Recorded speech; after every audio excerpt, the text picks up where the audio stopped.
Welcome to Suburban Safari, where we take a look at how animals survive.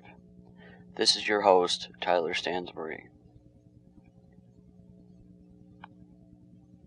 This is the habitat of today's subject from the canine family, commonly known as dog. In its own environment, dog will sleep and eat and roam freely, while not at all being afraid of outsiders. Dog is a four-legged, furry animal that some of the animal researchers have dubbed as cute. One researcher is a Dr. Fred Friedezork, who is in charge of this particular expedition to capture, study, tag, and follow this dog. And here comes Dr. Friedezork right now. He's here to capture the beast, but in order to capture, the doctor must make sure not to harm the animal, but also keep it from escaping.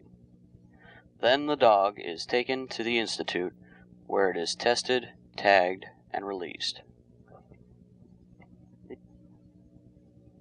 At the institute, the dogs are kept in cages while they are experimented on and tagged. And as you can see, they are overjoyed when finally they are let out in order to go home. Once home, the dog rolls on the ground in order to get rid of the scent of the humans that have been handling it the whole day. And after that, it runs in order to get some water to drink.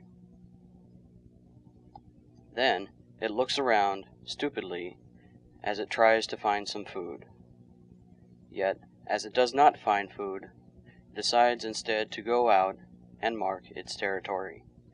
This keeps other dogs from coming into its territory. That night, we saw a cat along with the dog, and wondered about the relationship between them. The relationship seems almost symbiotic, with the two of them seeming to get along in perfect harmony, each of them going and coming as they very well please. The cat is a very playful creature, and at times it tries to involve the dog in playtime. Sometimes the result of this backfires, and the dog will suddenly turn on its companion. When this happens, the dog will corner the cat and make loud noises in its general direction. The cat, however, is very agile and quick, and it uses this agility to great effect in escaping from the dog. In our final day on location, we decided to try an experiment and actually feed the dog. We had acquired some food that we thought might stimulate our subject's taste buds. It worked even better than we had hoped. The dog actually stood upon its hind legs as if it were begging for food. So, we threw the biscuit to the dog and watched it as it gobbled up the food.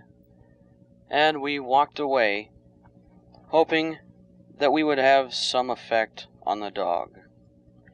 Maybe the dog had gotten used to us, and some of us had hoped that we would come back someday and that the dog would somehow recognize us.